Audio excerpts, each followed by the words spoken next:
So I'm really excited. It's been a long road for the city. Oh, by the way, Graham Watt, Strategic Initiatives and Flood Recovery is my title. I was a planner before the flood happened, and I've been involved in various big projects since then, but I've been heavily involved in the OCP over the last year. So with the planning team from Michael Von Housen's planning associates from various different parts of BC and Alberta. But what they've done based on council and community input last year is developed a really robust, I think 85% draft, like there's still a few things we're kind of rounding out, but we're opening it up for public discussion, council deliberation, testing some of the ideas before we finalize the draft for first reading, and it becomes more of that formal bylaw introduction process. So super exciting milestone right now. We are really open to the feedback and dialogue, and we're actively working on things that we've kind of already noticed as staff during our review, and we're kind of looking for confirmation that the OCP is going in the right direction, that we captured what was heard last year and the overall intent. And if there's new ideas that come in, maybe there's information that people are looking for, that kind of thing, we can either try and capture it now as policies that lead us in a certain direction in the future, or we note it as something that we'll investigate in the future. But the question is this largely representative of what we're looking for, and kind of giving us a new framework for planning, long-range planning in the city. So tentatively, we're looking to bring it to May 30th for the first reading, public hearing in June, and then finalizing the adoption either end of June or early into July. So with that, I'll pass it over to Michael Van Housen, and he can introduce his team as they come in for speaking. And yeah, looking forward to the presentation. Thanks. Thank you, Graham. Welcome, everyone. It's great to be back, so to speak, in Grand Forks. We've been, with COVID and so forth, it's controlled our presence, not that we wanted to be there, but you've got a great community, and we've worked with you over the last year. This is an opportunity, as Graham pointed out, and I'd like to thank Graham and Dolores Sheets and council for their input along the way.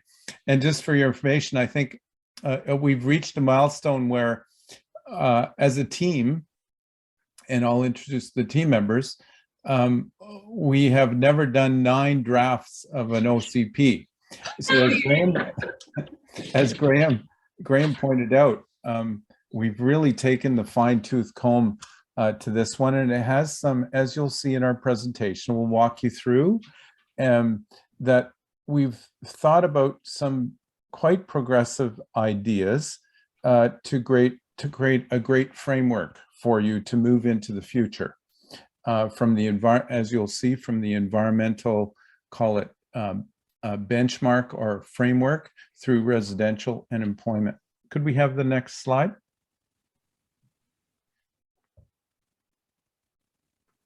And while we're waiting for the next slide, I'd like to introduce my team. I'll start the presentation by talking about the vision, principles, and how we've actually shaped the OCP.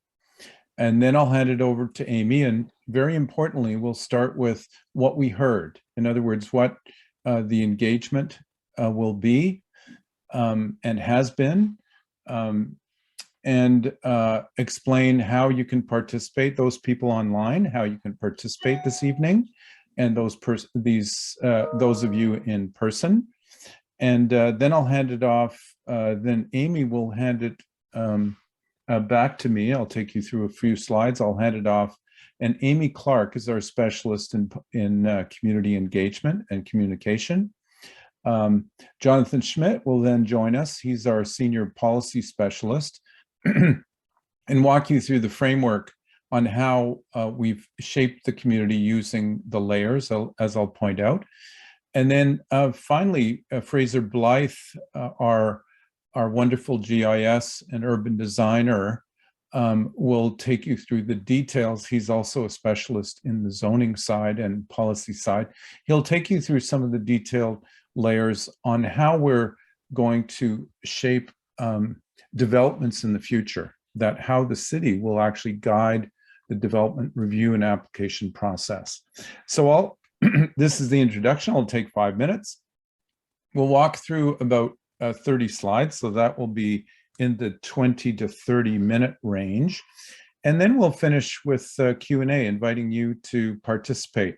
I'd recommend that you write down your questions before, as we move through, and then Amy will explain how you can actually participate. So I'll hand it over to Amy now, and she'll explain how to participate today and what feedback we've had so far. Amy. Great, thank you, Michael. And thanks everyone for being here, whether you're here in person or you're here online. So we're set up here with the webinar Zoom. So we'll launch into this presentation here in just a moment. As Michael said, if you have any questions, jot them down.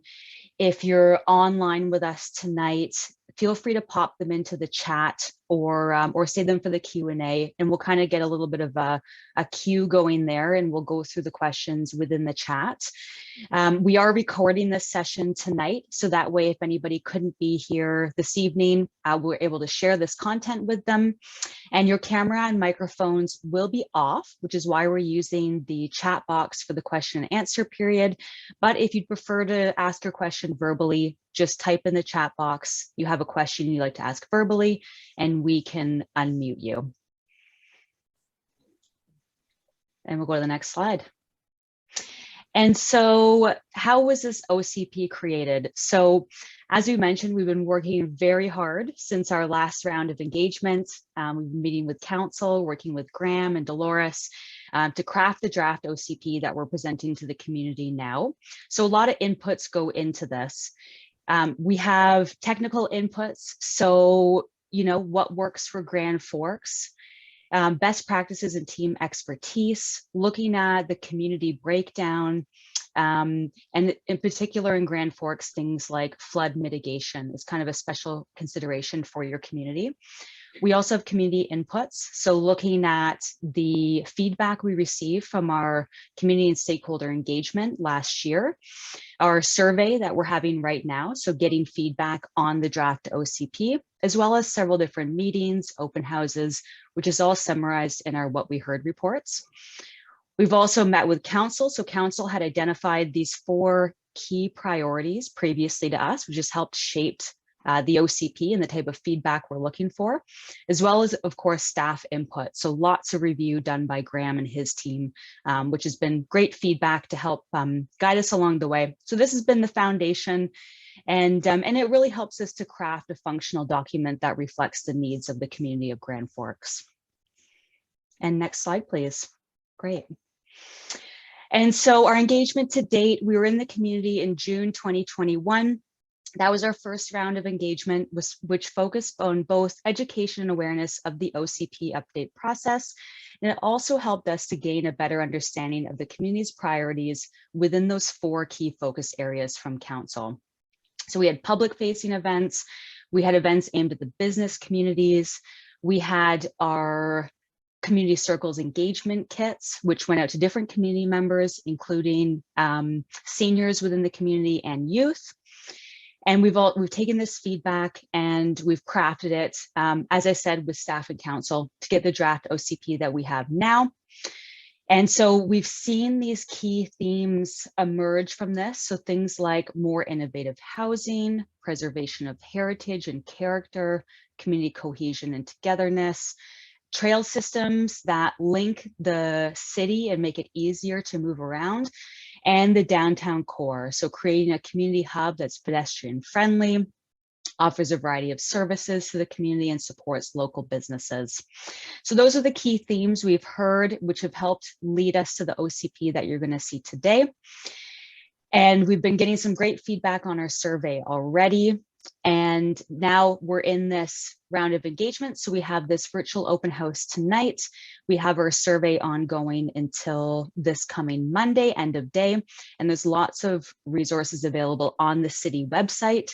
Of course, if you have any questions this evening, Graham is also available for those of you who are in person.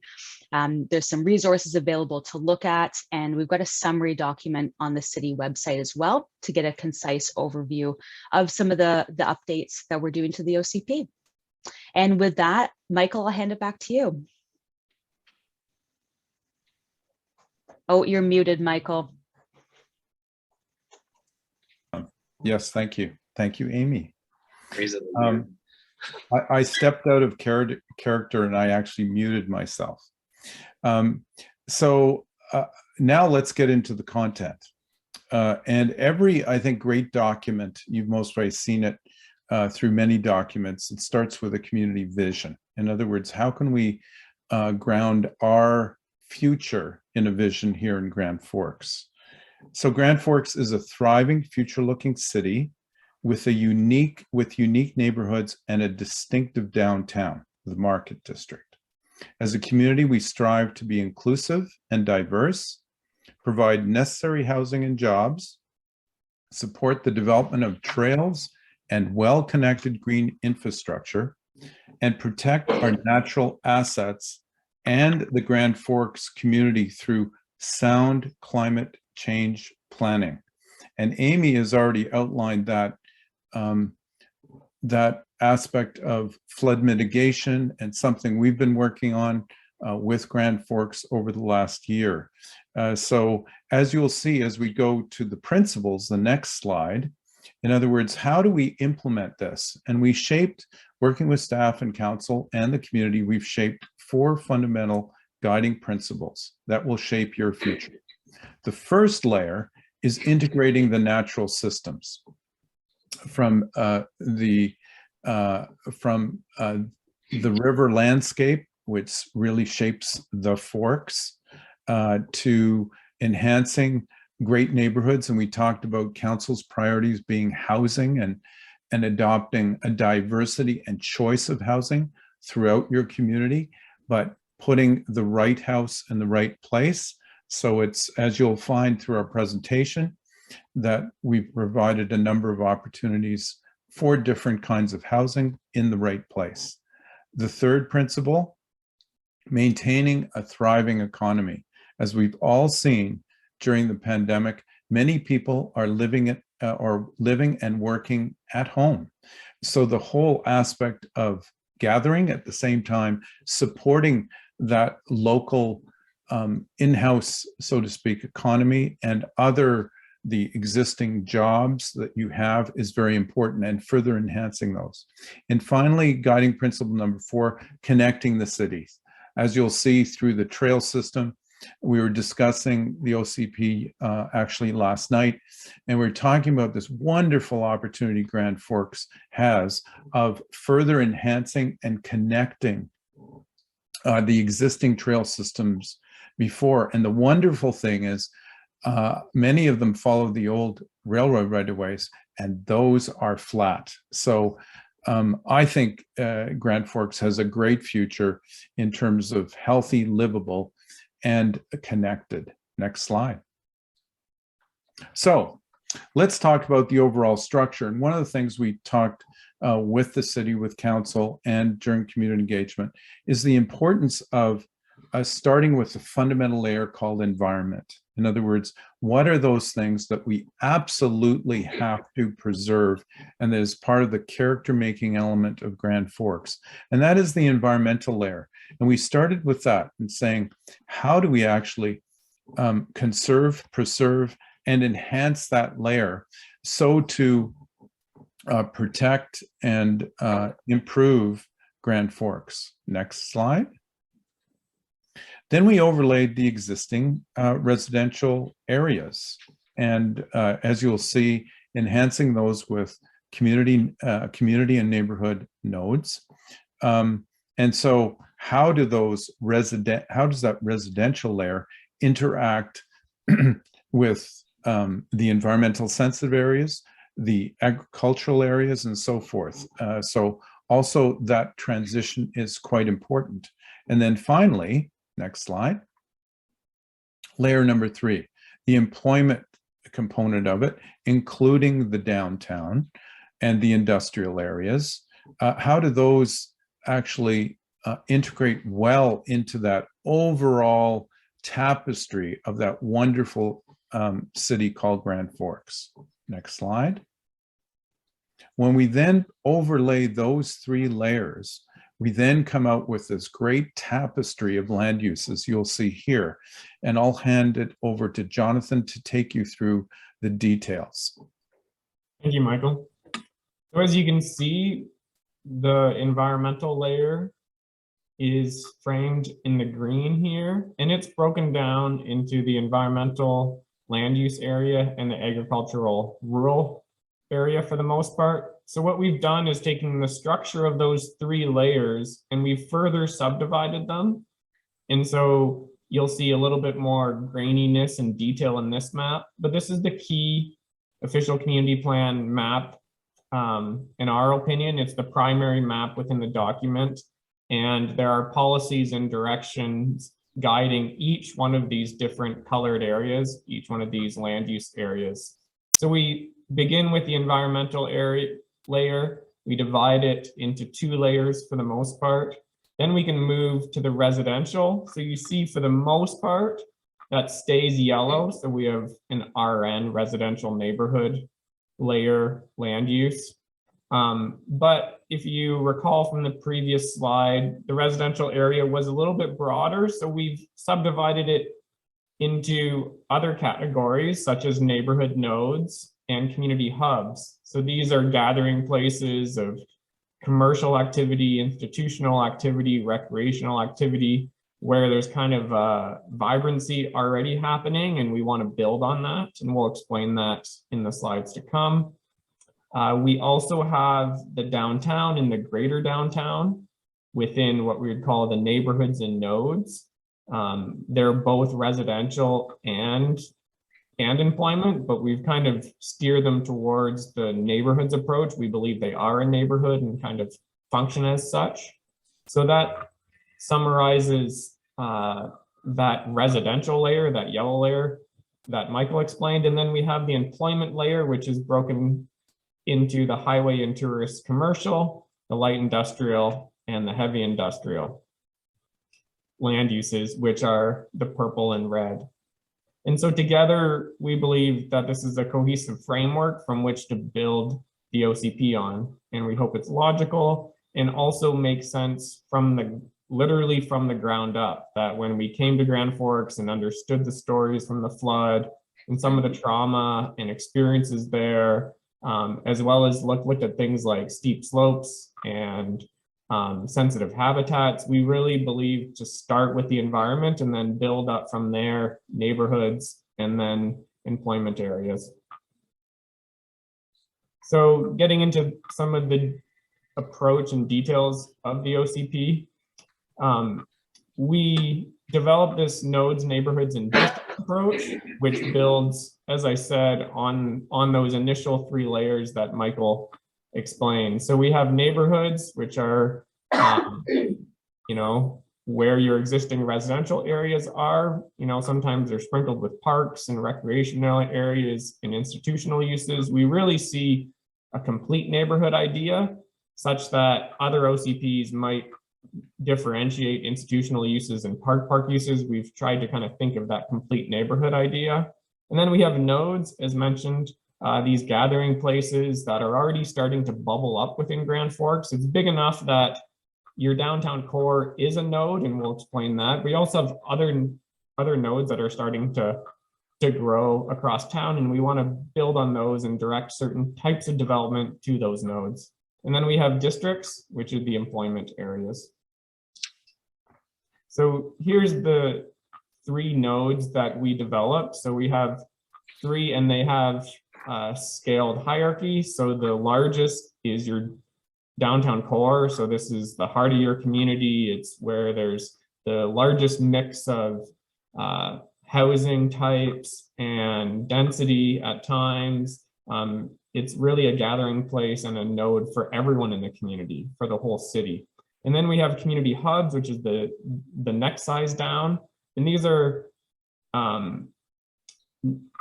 nodes of interaction at the intersection of multiple neighborhoods. So usually you have 2 or 3 neighborhoods, if you look at the fabric of your community, that kind of join together and they all kind of butt up against these community hubs that have institutional uses, commercial enterprise around it, stores and shops, as well as a certain amount of housing diversity and density.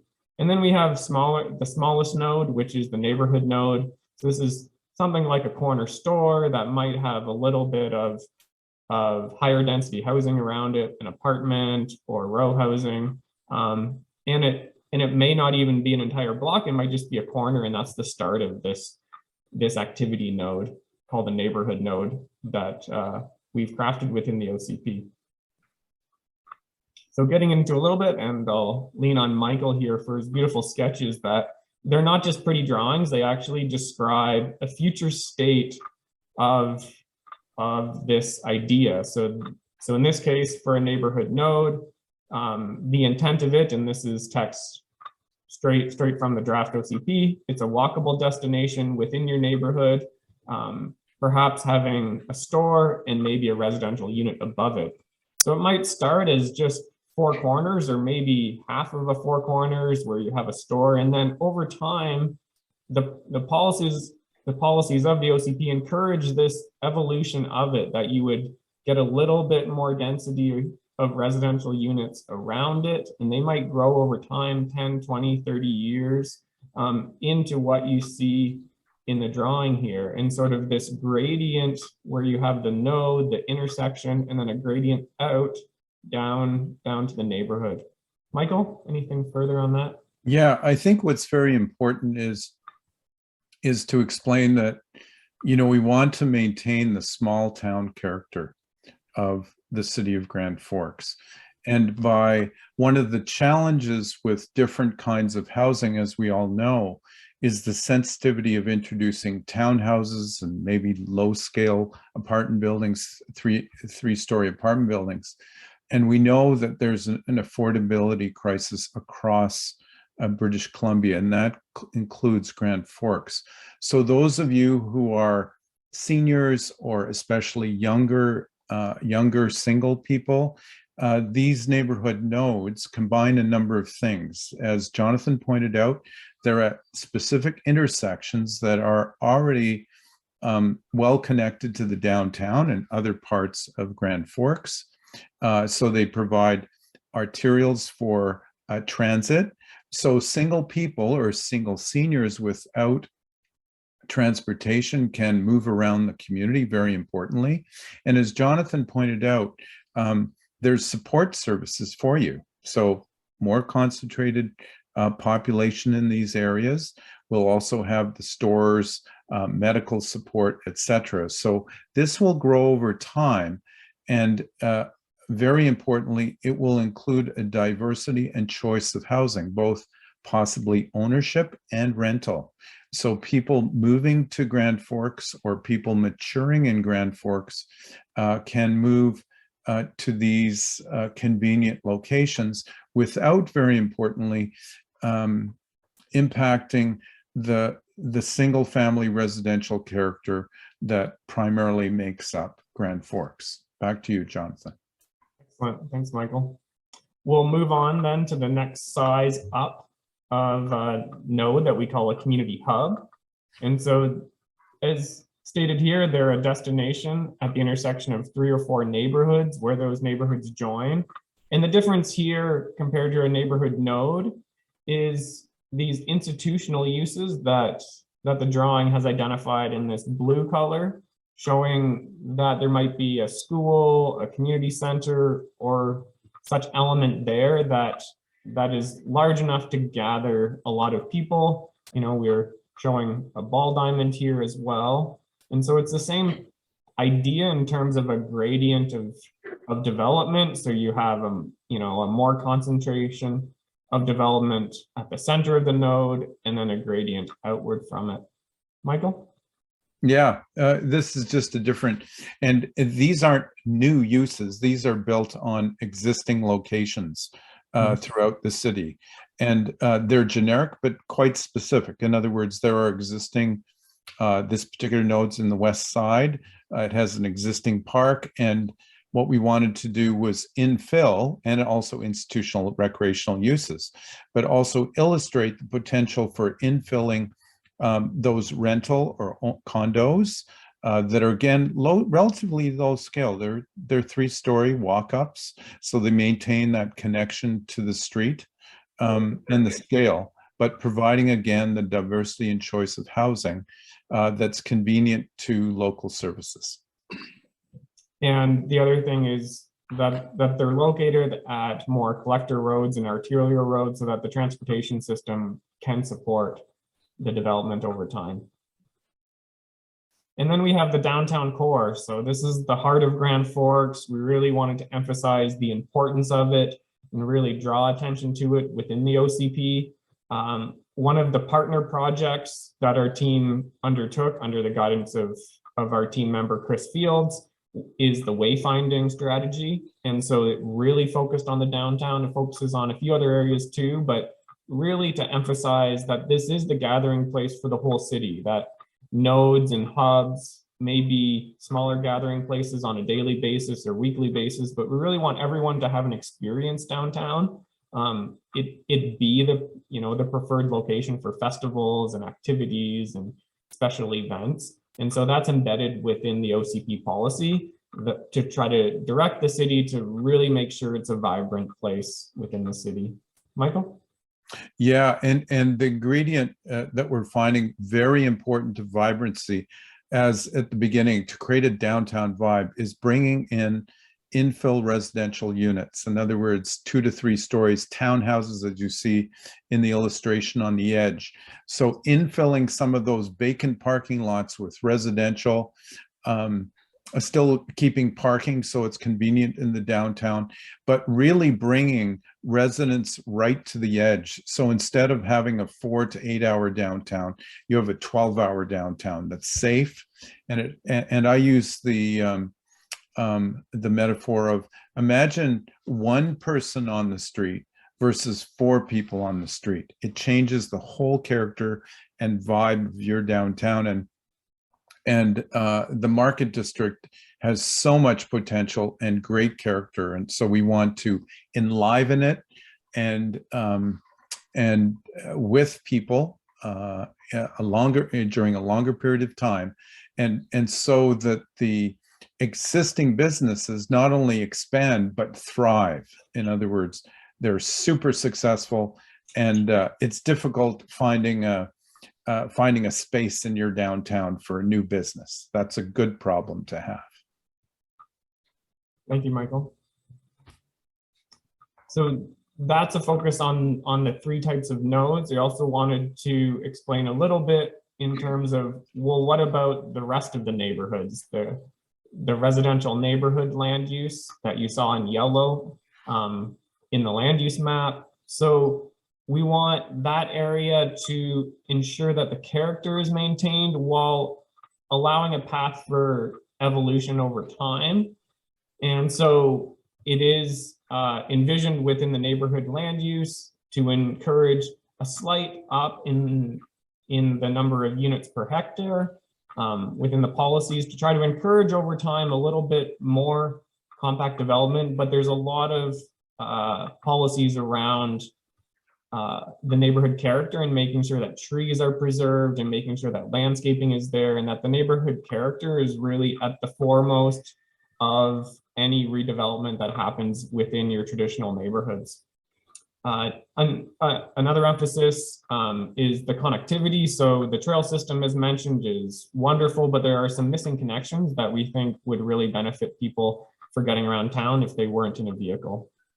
And so we have provided within the OCP some of the statistics as well, and just sort of getting to know your community from a personal level, but also from what is the composition? What are the demographics? So we have 23% of households have 3 or more persons, which may surprise people in that, maybe they think that's high, maybe they think that's low. We are moving as a society to smaller households. I'm working in a lot of rural small towns, and it surprises people to learn that there's a lot of one and two person households, and yet most of the housing is single family homes, as we see in the graphic here, 77% in Grand Forks. So how do we balance that? How do we balance the aging demographic, but also the changing household composition? So younger people aren't having large families anymore. Some people aren't getting married. How do we accommodate everyone as the city evolves over time? So I will now pass it off to Fraser to go through the development permit areas. Great, thank you, Jonathan. So yeah, I'm going to talk a little bit about development permit areas and what they are and how they are used in the OCP. So in Grand Forks OCP, we have 9 development permit areas, and they're organized into 2 categories. So one is around neighborhood form and character. So, you know, Jonathan and Michael were talking about the neighborhood nodes and some of the commercial areas. And so the development permit areas in this case are really there to help support the establishment of those areas. I'll talk a little bit about that in more detail in the next couple slides, but that's one category. And then the other one is really around environmental and hazard lands protection. So protecting the environment as well as protecting people and property from potential hazards that could be as a result of development. Next slide, please. So these 2 maps are illustrating more the form and character development permit areas. So these are focused around the major nodes in some of the neighborhoods in Grand Forks, as well as some of the commercial and industrial areas. And these are really important tools, as I mentioned, to help support the establishment of the neighborhood and community nodes we've identified. So they'll provide guidance on things like sidewalks, where parking should go, suggest that buildings have doors and windows that face the street. And again, this is really important if you're trying to establish, say, a neighborhood kind of corner store that people are going to want to visit and that is going to be successful. The development permit area guidelines are really there to help support the land use, which can be kind of broad, with more specific guidelines around what the area should look and feel like. As well, the district development permit areas around the kind of auto-oriented commercial and industrial lands. We'll talk about things like lighting, so making sure that lighting is not impacting neighboring neighborhoods. Again, try and establish a sense of quality within those industrial areas. So if, if we're building industrial buildings, try and make it vibrant. Just because it's an industrial area doesn't mean that it just needs to be kind of a basic area within the city. Next slide, please. As mentioned, we also have environmental and hazard development permit areas. So on the left is a map showing all the lands within Grand Forks that are covered by either an environmental or hazard development permit areas. We have essentially three areas, 4 different maps. So the top 2 maps are showing the floodplain development permit areas. So again, this is about protecting people and property from the effects of flooding. The bottom left in red with kind of a yellow border is identifying steep slopes and provides a buffer both at the top of bank and bottom of bank. Really, this is again about protecting people and property from potential hazards. And this development permit area is saying, you know, if you're proposing a development in this area, we want to make sure that any work you're doing on the land at the toe of the slope or the top of the slope isn't going to result in something like a slope failure that, again, might affect you or your neighbors. And finally, on the bottom right is riparian area and sensitive ecosystems development permit area. So this is outlining areas around the river and creeks. You know, Grand Forks has done a great job mapping some of the environmentally sensitive areas within the city.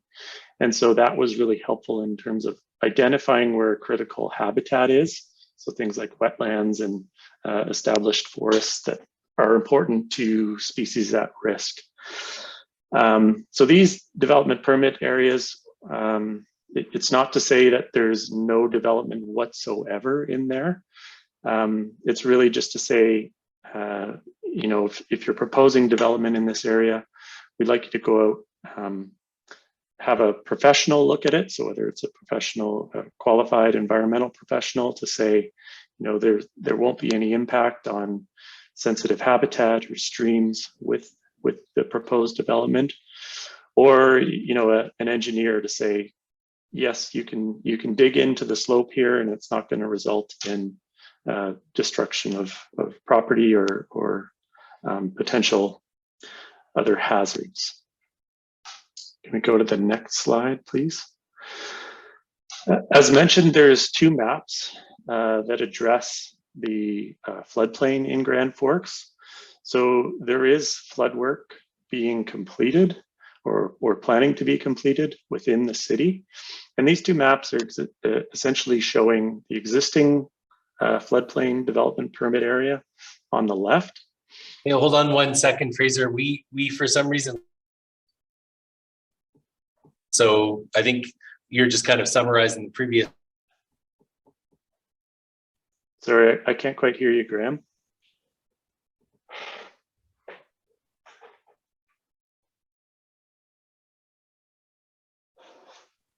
Graham, can you hear me? The internet connection might have froze. Okay. So just hold on. I'll just put in the chat. We just ran into a technology hazard. We'll have a DBA for that. Oh, people are Fraser, can you hear us? now we can Yes. hear you. Yeah, we're having multiple connection hiccups here. So Okay. you could probably breeze through content fairly quickly, and then we'll try and hopefully see it still works when we get to the Q&A. Okay, there's not much left. So Okay. We're done. yeah, these two maps are really just to speak about how the OCP is kind of set up to dynamically respond to different floodplain requirements as those flood works are completed. Next slide, please. Also, we talked about transportation, and you can see the transportation map here that's overlaid with our neighborhood nodes. So you can see again how the transportation system of road hierarchies link up to our community hubs and our neighborhood nodes in the downtown core. Again, this is really just to show how everything is integrated from the land use through the transportation network. Next slide, please. Also, we looked at trails and mobility. So Jonathan, you're going to have to click through some of these points as well. So some of the things that the trails and mobility map would look at is formalizing existing trails on private land. So as development moves forward, the city can say, point to this map and say, hey, we need a trail here as you develop your property. It might include things like improving signage on existing trails. It might have longer term goals something like connecting the Black Train Bridge to North Ruckle Park.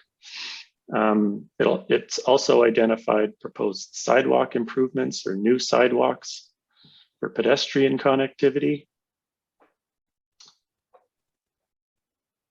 And again, just to show how the sidewalk and trail network is really set up to link into those community hubs and neighborhood nodes, as well as the downtown. Next slide, please. I think we've covered most of this. One of the things that we, as Michael mentioned, we appreciated about Grand Forks was just the existing trail system. And so again, through the trails and mobility map, the ability to connect those areas that are critical connections for the trails can go a long way in terms of establishing a great biking and walking network in Grand Forks. And finally, I'll just touch on parks and open spaces. So we've identified 3 different types of parks within Grand Forks. We've also identified potential future parks with this idea of having a walkable park in each neighborhood. So a park within a 5-minute walk in each neighborhood. Also looking at, just different types of parks and how they're used. So there's kind of the traditional recreational parks, but there's also open space parks and nature parks that help manage environmentally significant areas.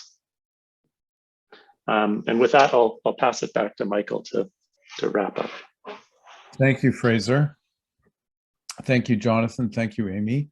So we've walked you through the layers on how we framed it, some of the great details that really will shape the future of Grand Forks, including, as Fraser just pointed out, a great walking or what we call complete neighborhoods, complete cities, where you can live, work, and play in just close to your house. And that's our ultimate goal, is to build on the character that's there and build a great future for you. So let's move to the next slide, and I'll hand it over to Amy to explain, and Jonathan to explain the next steps. Great. So as you know, we're having this hybrid public open house tonight. So we've got people here who are in person as well as online. We've also got our survey running. So that's online. You can access that through the City of Grand Forks website. We've also got paper copies available at City Hall for pickup and drop off. So those would be due back end of day, May 23rd. That's this coming Monday. After that, we'll take everything we've heard from the community through sessions like this Q&A and through the survey. We'll summarize it all into a what we heard report that we'll put back to the community. And then we'll work on revising the OCP based on feedback. In June, as Jonathan mentioned earlier this evening, we'll go through the first reading of OCP, the public hearing of the OCP, and then at the end of June and July through the final readings and adoption. Thank you, Amy. So let's now go to the most important part of this open house. It's about the community of Grand Forks and having an open discussion and questions on the OCP, and the floor is open. Graham, over to you, and the chat box is open for people to type in those people online to type into the chat box your questions. And I'll let Amy monitor the online side and Graham monitor the in-person side.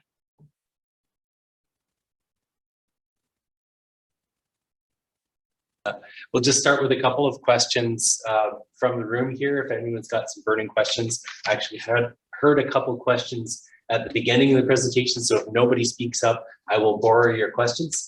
But go ahead and just speak loudly so the team can hear you with the mic that's up here. Go ahead. Just one thing came up, it actually is kind of a dual-edged thing here, because we're talking about an awesome thing, which is putting in trails and ways to get around. I mean, I drove the transit bus for years, and we never really got that system working properly that people can just walk to a street and get on it, and you have to phone for a ride. It's very inconvenient. It just really is underused. And it'd be nice to see that carry on. I hope that can happen, but yeah, it takes a lot of work. But the other thing is one thing I've really noticed over the years is we don't have sidewalks. Like you are walking, I live up in the West End, and you are walking on roads, and 68th Avenue is an example. It's like nobody's going to run you over, but the cars, when they go by, they go to the other side of the road. They're so scared, right? Because they're roaring along there. There is a painted sidewalk, and the same thing over, I don't know what the road would be, but where Silver Kettle is, there's never been a sidewalk. And if you even walk from downtown, you get actually just about a block before Tim Hortons, and from the AMW, you come up, there's no sidewalk.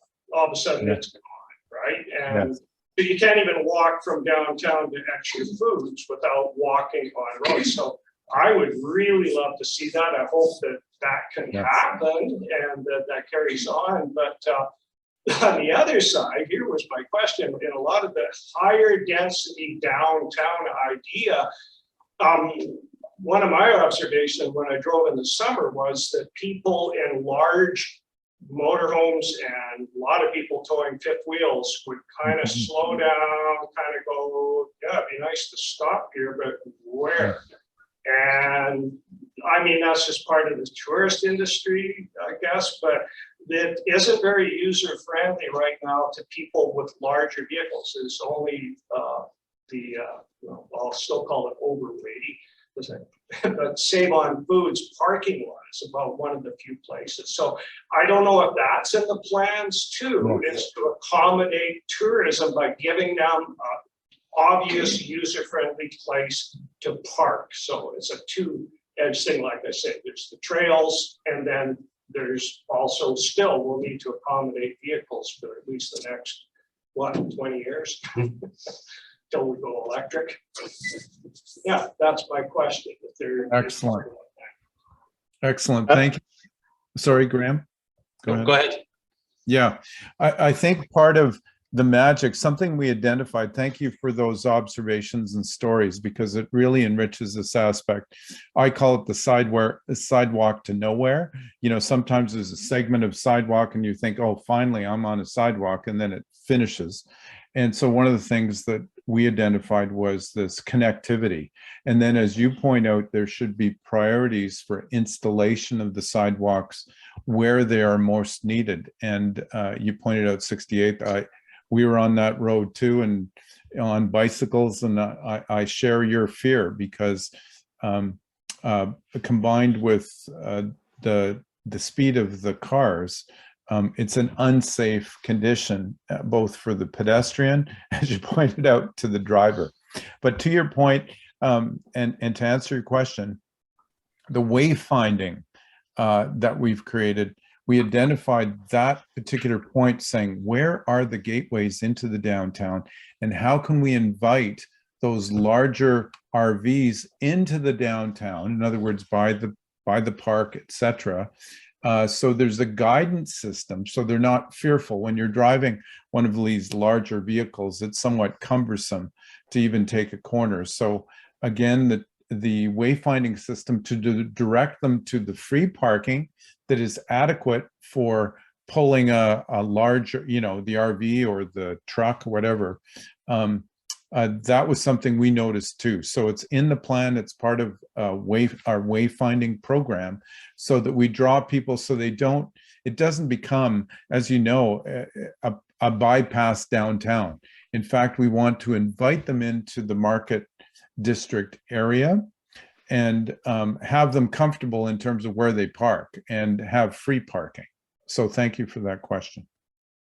I can also respond just to speak of the large vehicle parking. So we do have a policy in our transportation section that says work with MOTI to identify and establish large vehicle parking areas around the highway for tourists to support safety and traffic flow. So, the OCP generally wouldn't get into that detail, because trying to identify traffic flow and where appropriate parking areas are is more detail than you get into with an OCP, but the OCP can then kind of direct next steps, if you will, through policy in it. So we have identified that as well, and it's in section 5.2. Thank you, Fraser. Graham, anything further from the city's perspective on that question? Yeah, there, you know, the sidewalk and active transportation network is something that definitely there's been lots of public input on. Staff is studying it and looking at some of the missing connections that have been sort of drafted in the maps that you produced. And I think it'll definitely be a note of dialogue and development with this draft to kind of identify what some of those priority areas are for sure. Yes. But yeah, it's definitely been noted. And same with the vehicle parking. I think this one comes up in any study of downtown and any discussion around downtown is how do tourists access it? Not just the large vehicles, but that they're obvious when they're having trouble getting around. But I think how do people connect with the place, and the wayfinding strategy combined with a couple of policies that you noted definitely responds to that. Excellent. And Michael, we have one question from the online group. Perhaps we can go to it and then we can go back to Graham. Yep. Sure. Go ahead. Do you want to, Amy or Jonathan, do you want to read it out? I have it here. You can read it out if you have it. Okay, I have it up. Thank you. This is from the Grand Forks Library. The Arts, Culture, and Social Development section speaks a lot about buildings and events, but does not mention ongoing support of cultural institutions such as the library and art gallery. Will something to this effect be included in the final plan? Excellent question. Does somebody want to answer that, Jonathan or Fraser, I can, in terms of policy? again, I think it's a great comment, and you've basically written our policy there that we could, pilot, right into the plan in terms of the city supporting in an ongoing manner those cultural institutions. That could be a great policy, but perhaps throw it to Graham too, is there more we can do within the OCP around this? Yeah, it's a good question, and something I definitely note, tracking council discussions every year, and fee for service arrangements with cultural institutions that host various services for the city, that there is that ongoing support. And I think what I'd want to hear from maybe from the planning team about is how you would have a policy that reflects that there is support there and ongoing support there, and maybe looks for a particular outcome with that support. Like, what's it trying to achieve beyond the ideas that are coming from those organizations already? Like, I think there's a lot of great success stories with the support that council and the city has with its partnerships. So what kind of support is going to help the community move even forward in those directions? If there's any other comments from staff or council. Yes, Graham, that's excellent. I'm going, I'm reading this aspect of ongoing support of cultural institutions, because we talked about the vibe downtown, and institutions are so important of being those meeting places or that cultural intersect that people see as destinations. So I can't say enough about the importance of this. And to your point, how can we be more specific? And policy is always sometimes very general, and it doesn't stimulate an implementation or action response. I think we have to follow up on this one and see how we can not only support, but actually through council, through various initiatives, sculpt more specific policies that enables council and staff to act on this, the spirit of this question. Yeah, and it could also be part of a yearly report of OCP implementation of saying, answering the question, how did we support the library and the art gallery this year, whether that be financial, hosting events, you know, collaborating on shared events or shared Exactly. space. Like there could be a number of ways that that could be actioned throughout the year and then reported back to council, as well as to the managers of the library and the art gallery, saying, here's our list of our collaborations and our support. You know, is it meeting your expectations, kind of thing. Yep.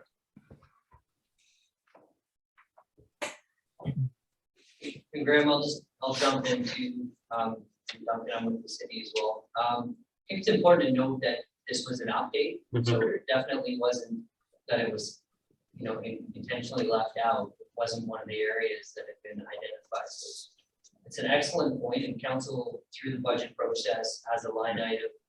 I think this year, Council Thompson, you probably correct me, it's around $360,000 into community groups within the community, and then additional through the requisition through the regional district, such as the library, is around 140,000. So although I think, and Graham, you can correct me if I'm wrong, it's an aspirational document, so you'll never be able to put a specific dollar amount in there. You definitely have policy statements that say, you know, this is the aspiration or the goal of the city is to continue to support cultural and other events and other pieces. Probably written very well right in the question. So Great. And through our funding of places like that, or institutions like the Chamber of Commerce, who are working with the subcommittee on the skate park. So there's all kinds of those things that are happening. But I don't know that it's in our financial reports. I don't know if we need to, do we need to include a statement in our OCP that we are working with these organizations and funding them, or? Yeah, I think it maybe one lens to think about is that, you know, this is kind of aspirations over the next decade to do 2 decades, you know, like in another 10 years, we'll be looking at an update. And I think that statement would probably still stand true, that the community, you know, the city will work with community groups to support arts and culture and sports and various kinds of leisure and community benefit. And so it's a very nice statement, and perhaps belongs to be in there, just kind of recognize that ongoing support. Yeah. So just another comment there, Graham, just in a different area, something I think that wasn't emphasized during the presentation and kind of struck me when I looked at the OCP the first time. You know, there appear to be a lot of DPA areas and more, and I think it's important to remember that some of these are new, but there's a lot of exemptions throughout these areas. So it's not like every single infill house all of a sudden is subject to his development permit area. There are thresholds, and I think it's single family and up to triplex and subdivision of less than 3 or 4 properties or 4 properties are exempt from the majority of these DPAs. It's really when you're getting into subdivisions and larger developments where they apply. That's, you know, there's a lot of detail in the OCP about that in each section, and I think that's important to highlight as well. Actually, I just thought of a question that I thought about it, because the old maps had all those different zonings, right? Like you had neighborhood, single family, double, you know, like all different things. Is that now changed? I can respond to that. So there's 2 big long range planning documents in the city, and the OCP is kind of the overall vision. And those land uses that you see on that map are kind of in a general kind of form and character. What's the overall shape? What's the concentration of activity and that kind of thing? Whereas a zoning bylaw gets down to single family residential or two family. It remains, and one of the tasks of the city is to update that after an OCP in the next year or so and see what kind of things might need to be updated. But they gradually come into alignment over time. And often the zoning bylaw really reflects the current planning. What are decisions about what you can do, how far back from the road you need to be, how tall is the house, etc. Whereas this is more overall form, overall intensity of development. How are people connecting? Okay, yeah, that's what I wasn't quite getting. I was going, hold it a minute. Now they're renaming all the zoning. That makes more sense. And there's a follow-on. So you're right, especially with the different zones, your zoning bylaw will have to change. When's that going to happen, and has it been budgeted for? Let's can pass that maybe over to Duncan. It's a big process. But, Yeah, it's a big process, and there's two models that do that. One is kind of do it through attrition and update it as you go through. The other is do it all in one swoop. Really, densities are really the areas, I think, Graham, where there'll be the most change as far as setbacks and some of those other areas within the zoning. Not a lot should change in those areas.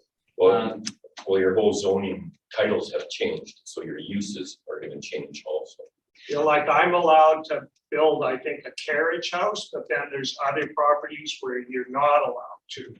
Like if you look at the zoning for each, there's quite a few different types of residential zonings that they're all different. Yeah, and I think this is a good kind of point to clarify. Like the land use map and the OCP, even though they both talk about land use in a way, they can have different names, and that's the way it is currently. So we have bylaw 1919, which is it's 1919, yeah, it's bylaw 1919. The 2011 OCP has a land use map, and the land uses in that map don't equal the ones in the zoning bylaw, which was originally written about 10 years before and has had many revisions over the years. So overall, what happens within those areas in the zoning bylaw has to be consistent with the vision that's in the OCP, but the language doesn't always have to match perfectly in terms of the name of that land use. To call something community hub in area, we might say core commercial has the following rules in the zoning bylaw. In here, it recognizes it's the market district, it's that community hub, or it's a neighborhood node. So you're allowed to kind of work with the two. I think something that the planning department can certainly look at is ways of making it clear how the two documents interact. There's a line that you cross from one to the next. Yep. And these lines that you have in your new OCP are different than the zoning map lines. Yep. So They were before, I think. Yeah, they were before as well. So Yeah. nothing's changed. I don't think so. I think the in some areas, there's a good example where there's hubs and nodes where there's more development and infill envisioned. An example like 68th and 19th is an area where there's quite a bit of residential that's built up over the last, originally 30 years ago, and then kind of spurts over the years, right? And then right now, the zoning bylaw hasn't always caught up with it. So as individual development comes along, they rezone it, and sometimes they also change the OCP map. So gradually it comes into focus. And then maybe in some areas there's more density envisioned in the OCP. And so a task that could happen in the update of the zoning bylaw is to draw a circle around there and say, now based on the OCP, we can look to have, more townhouses or more intensity in that area. So that's kind of how they align. Well, I think what I was thinking too is just in the case, like with the rental shortage and that it seems that the city is encouraging people, if they can somehow accommodate somebody in a basement suite or a carriage house or that kind of thing, that's sort of a direction. Because like if you just go to Vancouver, like you look at any oldest building and there's like 6 meters on a house that would have only had 1 before. So they definitely infill apartments into residential neighborhoods really you don't notice it in that case. Mm-hmm. So it just seems like making use of some of the buildings. So when I see the 77% of the houses, there's one person rattling around in it. It seems like an obvious way that would be cost effective is to renovate existing buildings to have a little more accommodation in them. Yeah, and I'll get maybe the planning team to talk a bit about missing middle that they've seen, housing that they've seen work elsewhere. One of the things that we've noticed in the city is people making more adaptive use of commercial and even light industrial buildings where they'll add some suites in appropriate areas, either upstairs for the owner's quarters or watch person's quarters, that kind of thing. There's starting to be more diversity where people can live, and that flexibility can also create vibrancy where you're not just saying this, you can only live here and you can only do business over there. So, you know, a lot of places are seeing more flexibility in how people live and work, I guess. And it's kind of, it seems to be what the market is allowing for in a lot of places.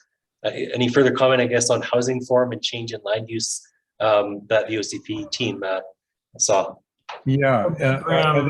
Graham, you ahead. might want to speak to just first off what the city's already done. I believe even before we got there, you made some changes to your zoning bylaw to allow secondary suites and you know, a few different housing forms. So that was already kind of the momentum that we kind of received, right? Yeah, that's right. It is definitely it was a direction. There was some policy statements added in 2018 to the existing OCP to allow for that flexibility, and then some rules in the zoning bylaw to kind of allow that as well. Yeah. Sorry, Michael. Yeah, I think it's a great point. The aspect of what we refer to as invisible density. In other words, using existing forms of housing, infilling carriage homes. They call them also garden suites or lane homes.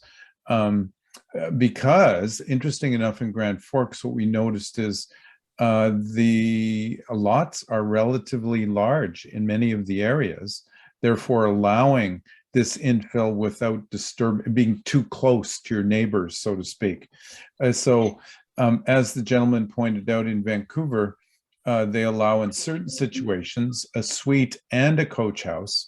Now, the careful thing I've observed throughout British Columbia is when you introduce 2 extra units, it's the parking that's the challenge, that you start jamming the neighborhood on the streets, or if it's lanes. So part of the magic of that, and I've worked on developing a number of communities, is to keep that additional parking off the street if possible, in the driveway or the back lane, with a lane parking on your property. And I think you have larger properties.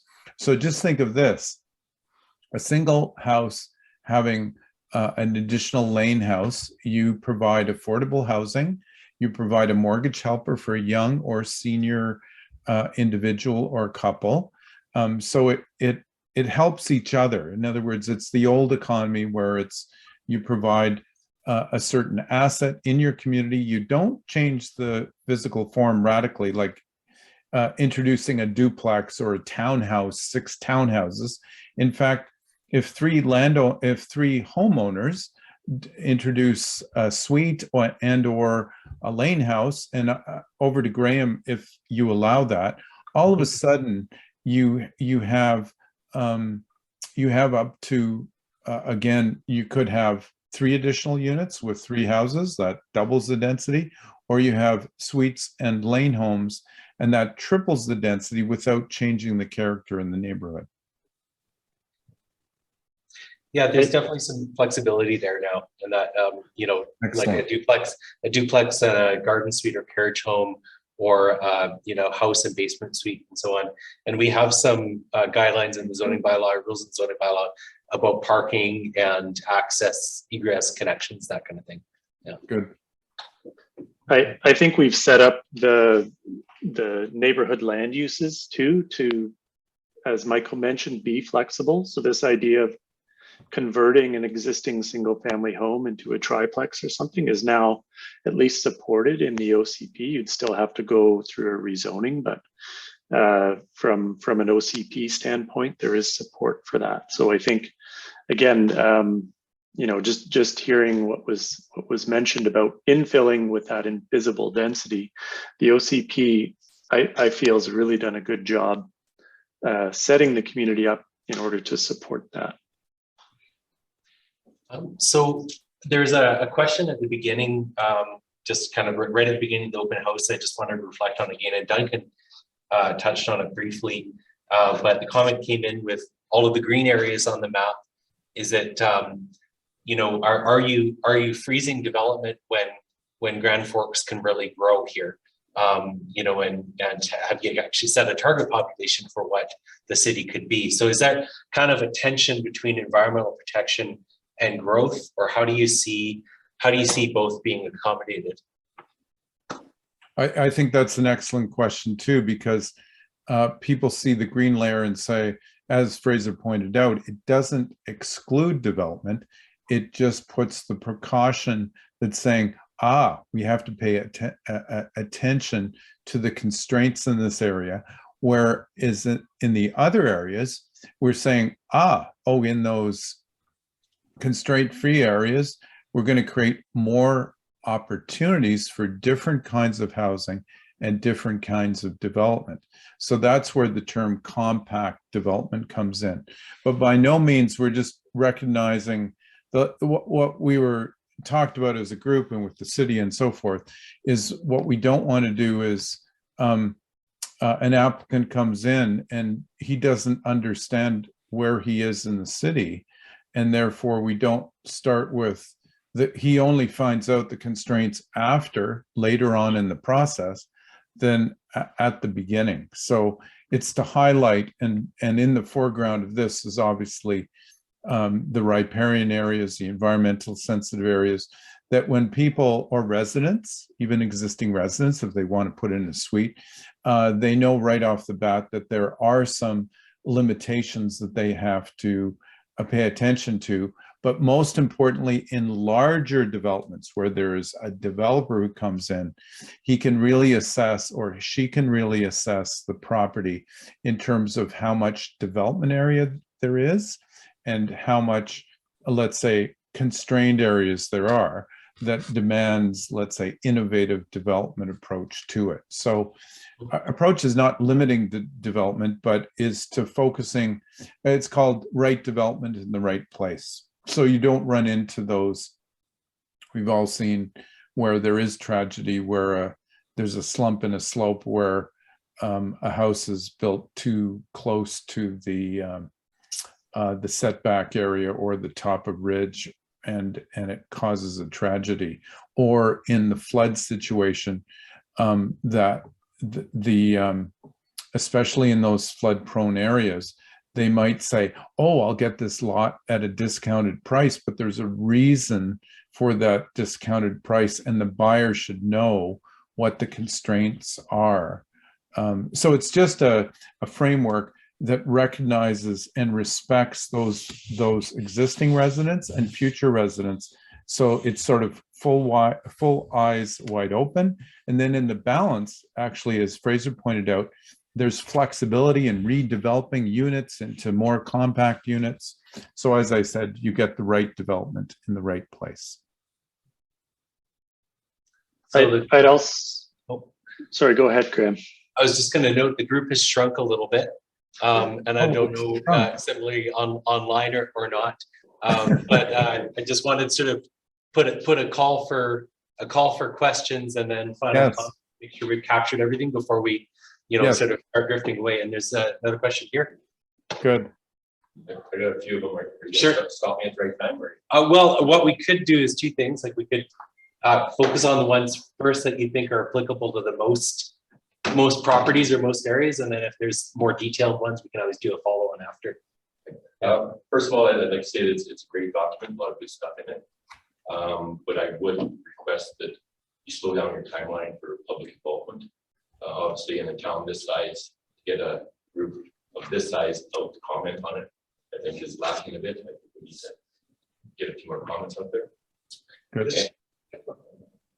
Yeah, and I guess it was a bit problem in the document when there was a lot of appendages that aren't there. Mm-hmm. And so it was hard to relate stuff back. I think there's appendage X and then appendage XX, or a couple of them.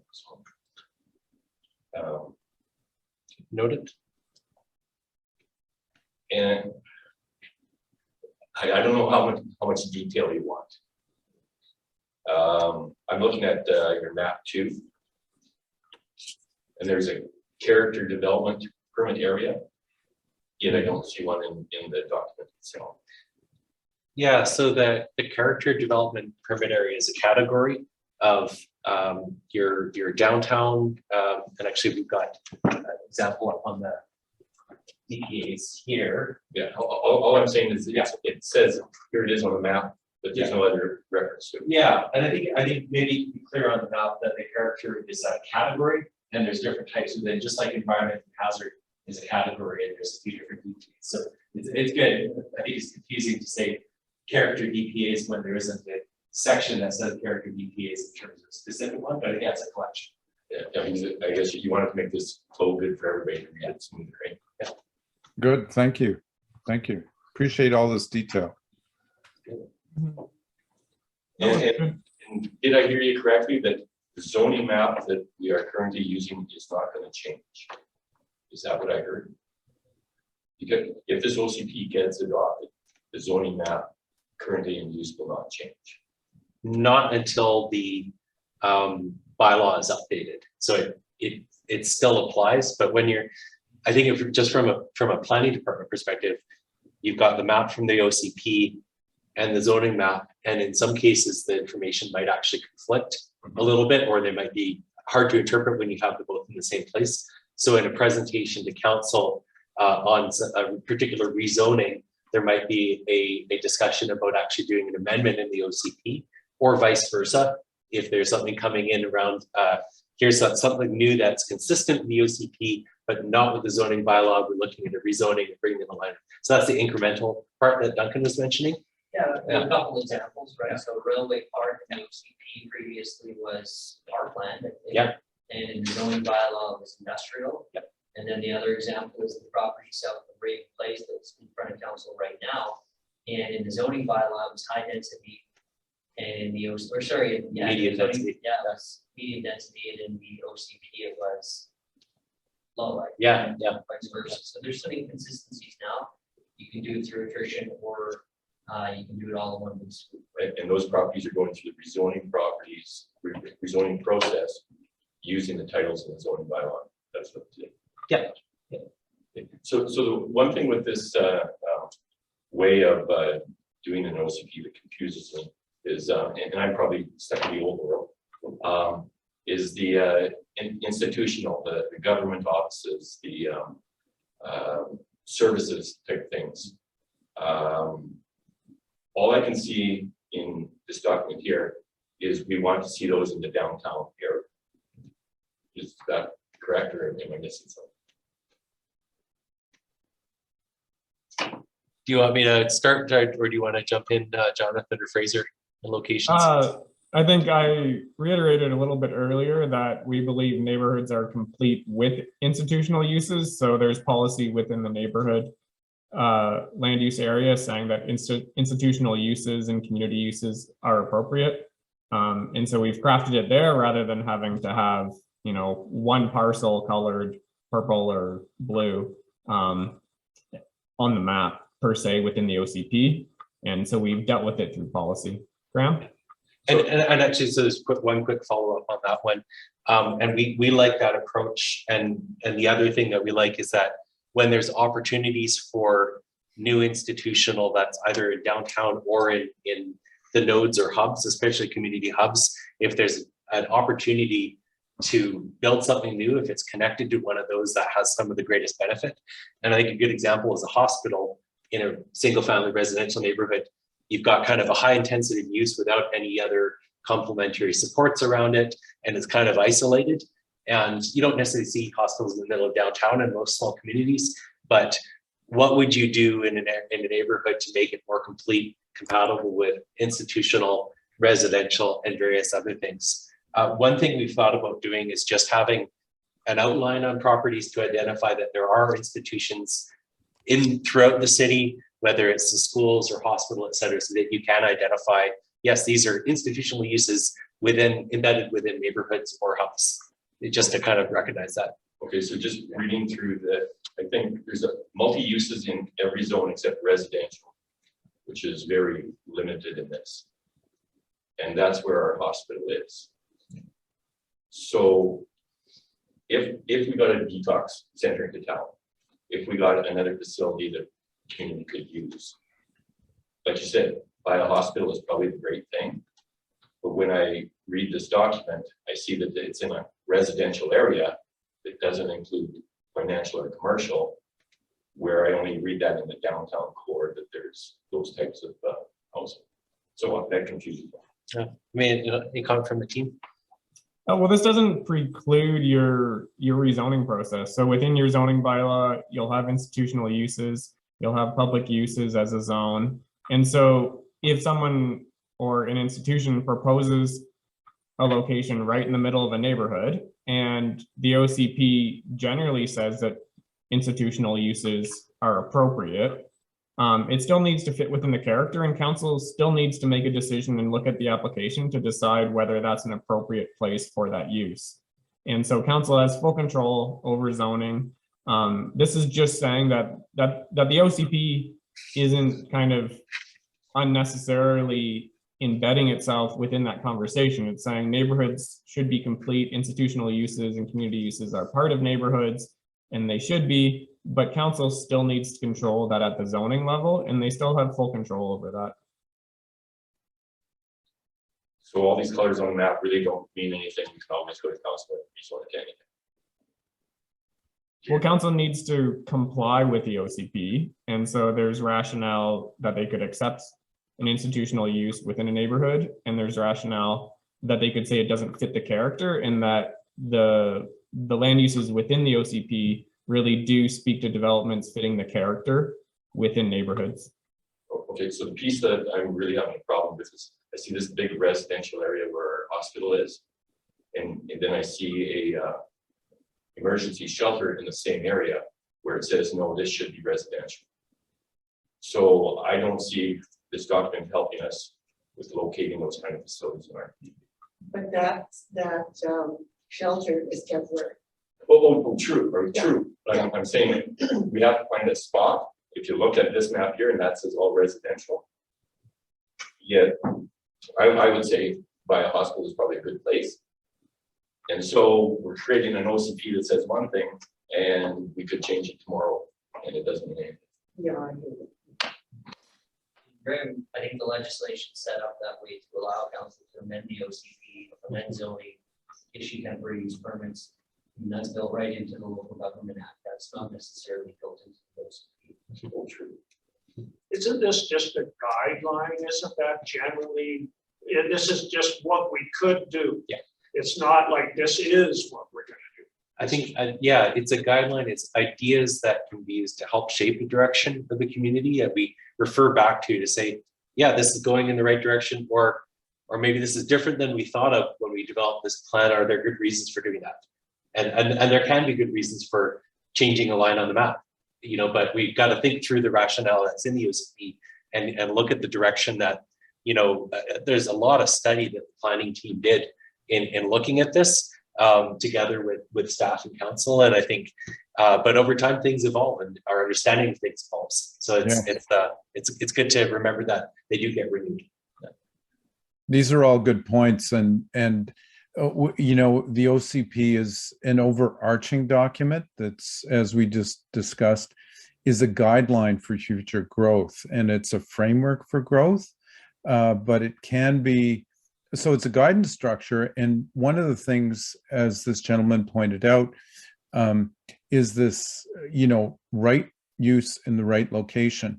And always with OCPs, the struggle is, are we being too descriptive and too prescriptive? In other words, too detailed and prematurely detailed, when in fact some of these location decisions are difficult, and it's to staff and council to make those decisions without being too specific in the official community plan and more specific in the zoning, in terms of, if you do that use, these are the standards by which you will be judged.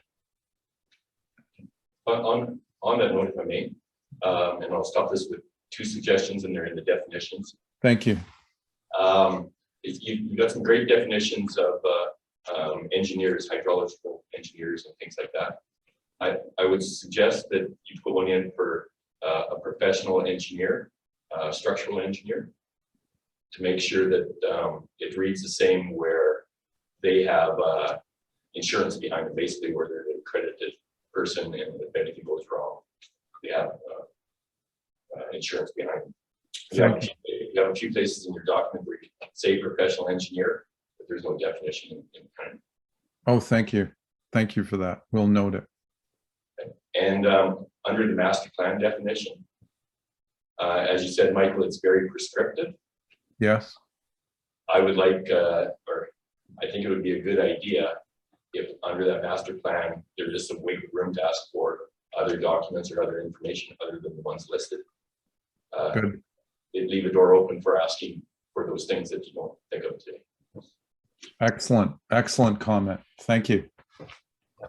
And I echo the discussion around master plan, and the particular pain point in planning that leads to it is, and it can be even a really large developer that comes in and wants to do something, and they've got one idea of how they're going to do it, but they haven't thought through how it connects to everything else, and they haven't thought through even, you know, the zoning bylaw, the subdivision development, et cetera. So it's really a collection of all the planning requirements in one place, together with that site and neighborhood assessment that makes them do their homework. Because there's nothing worse for the planning department than a developer coming in with, you know, hot and heavy ready to develop who hasn't done their homework. So it's kind of that checklist approach. And the planning team has worked with master plans in other communities, and we're just kind of waiting for that that template document to help press go with. I think your point about additional planning information, there's a whole bunch of things that the city can ask for. We can specify those in the OCP or leave it blank. We've got the building inspector can ask for a whole bunch of things when interpreting that. We can ask for certain things through a development approvals information bylaw. So we've got different tools. Hopefully we've captured the range of information we need stuff on, and yeah, leave it flexible. Good.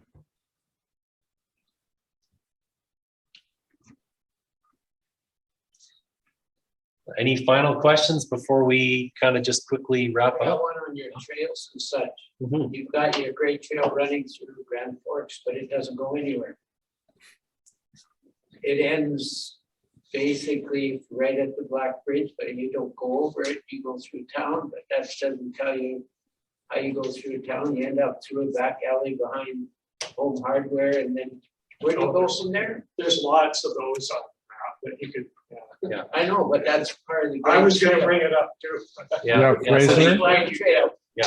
Like you were talking about going through Ruckel. Yes, Is that would make it straightforward. it is a possibility depending on future land use agreements and development and funding. I think part of this idea is identifying, like on the map, that possibility exists. And then in the future OCP, you can actually say, or a future bike network plan or whatever, we could say, yes, it exists.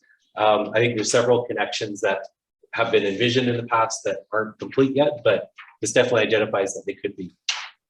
I think Duncan met recently the Trail Society. Anything else you'd want to add to Yeah, that? I mean, we're working with Interboard in order to connect the future guide work and Yeah. the Black Trade Bridge, but it's private property. So we're on it, hopefully we'll be able to get an agreement and get through. Fantastic. So you got two beaches here on the river, right? One's in the park. Yep. You got parking and everything, everybody can get to that one. You have another one up Granby, there's no place to park. And that's a nice little kids one, like the water is slow there and everything. And is that Barbara Ann or is this a different? Oh, the Corners Beach, Yeah. the Sands Beach. Yeah. Interesting. Yeah, it's mostly just residential right around that one, and people Yeah. just park on the road across the Yeah. street. Yeah. Like there's no place to park there at all.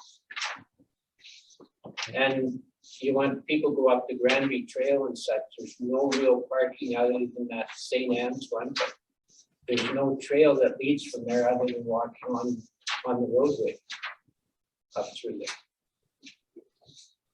Another thing is you have a stage in the park that's not being used.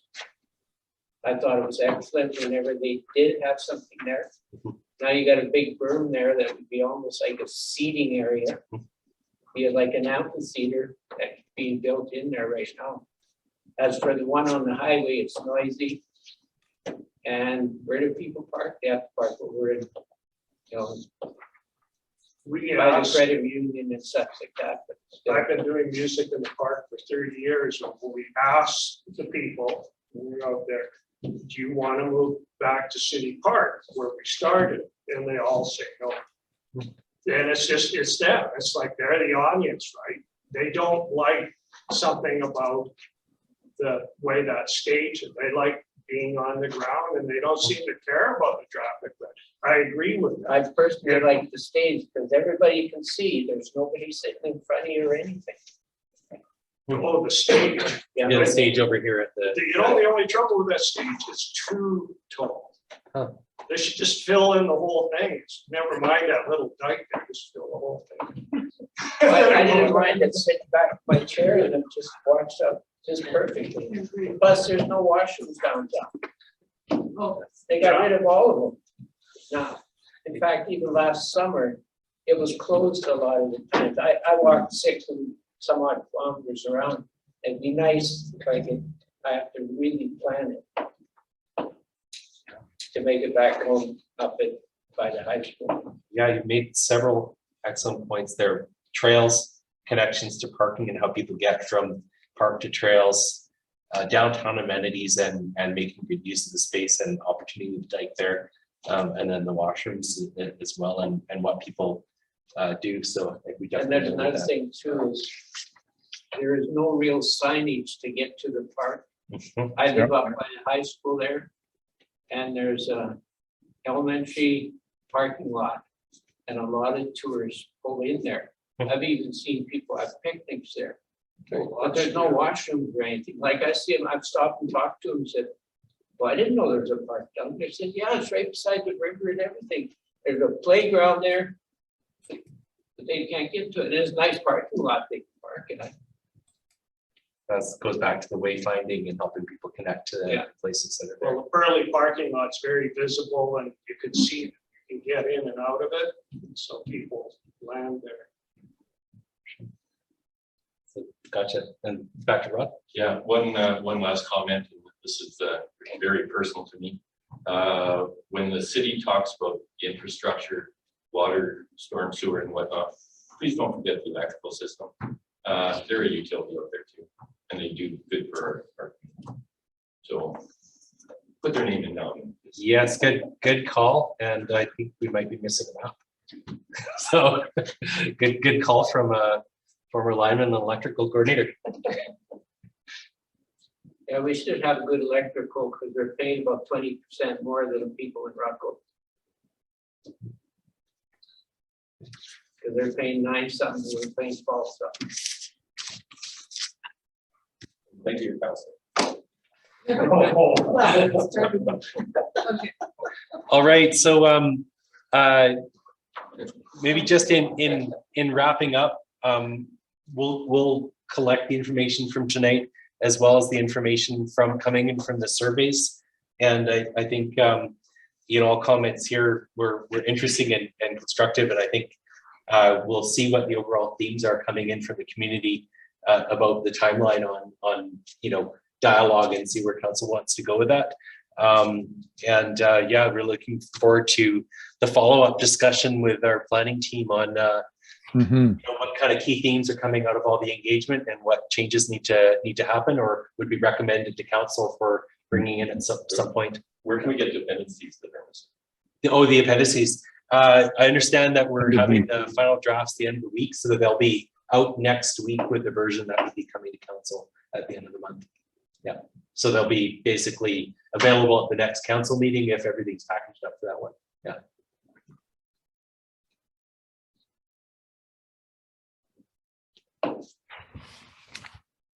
Okay. So thank you, everyone. Okay. Thank you very much. And 8:35, so that's about what we were targeting on for ending. Yes. Okay, Perfect. and we'll talk to you in the next year. So, Okay. Thanks so much, folks. Have a great evening. Thanks, everyone. Thanks, and everyone. thanks to everyone online. Bye-bye. Bye.